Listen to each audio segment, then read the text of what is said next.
أعوذ بالله من الشيطان الرجيم. بسم الله الرحمن الرحيم. والقواعد من النساء اللاتي لا يرجون نكاحا فليس عليهن جناح أن يضعن ثيابهن غير متبرجات بزينة وأن يستعففن خير لهن والله سميع عليم. صدق الله العظيم. بسم الله الرحمن الرحيم.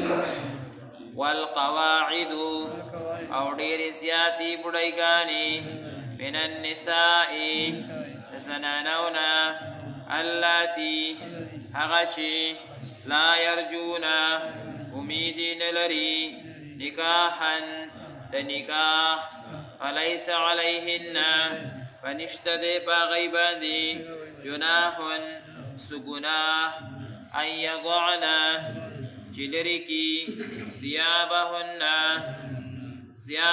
زیاد صادرہ غیر متبرجات چنوی اخکار کون کی بزینتهن خبل خائص وان یستعففن او که احتیاطو کی دی خیر لهن نډیر خدا دیتا والله او اللہ تعالی سمیع علیم اوریدن کے پویا دے.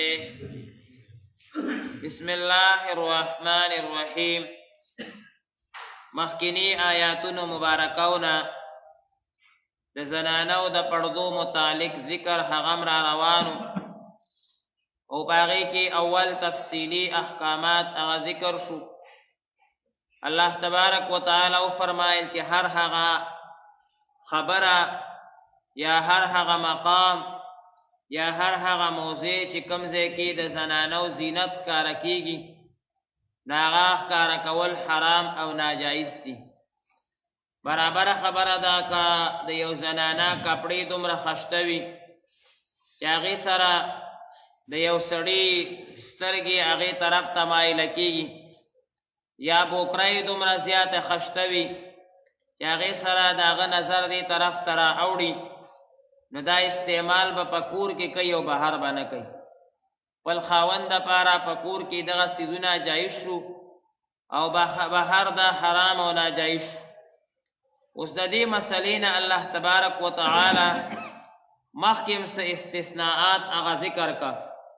یو دا استثناء ترې نه راله چې مثال په طور باندې یو زنانه ده او په کور کې ده او پلار یې دی د هغې خدمت کوي نو هغه نه خو دا پرده نشي کولی نه هلته که دا پرده و نکي نو خیر دی. یا مثال رورې دی خو په شرط د دې باندې چې خطره نه وي لکه زمانه د فتنې ده که خطره وي نو بیا به پرده کوي.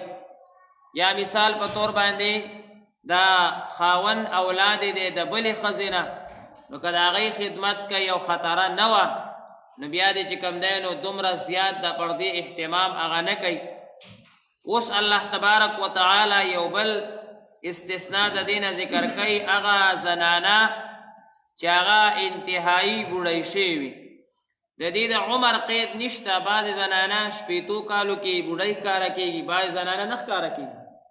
دا خو چې کوم دی نو د علاقې سره تعلق لري خوراک سره تعلق لري نو د دې د عمر قید الله تعالی نه دی لګولی چې څومره عمر به وي. خو چې یو زنانه انتهایی بوډۍ وي او د هغې الله تبارک وتعالی یو نښه وښودله چې لا یرجون نکاحا چې څوک هغې سره د نکاح تمه نه لري امید د نکاح د هغې سره نه وي نو فلیس علیهن جناح په هغې څه ګناه نشته ان یضعن ثیابهن چې بهر روزي او څه غټ څادر ده په سر کې خیر دی که وړوکی څادر یې په سر وي نو خیر دی.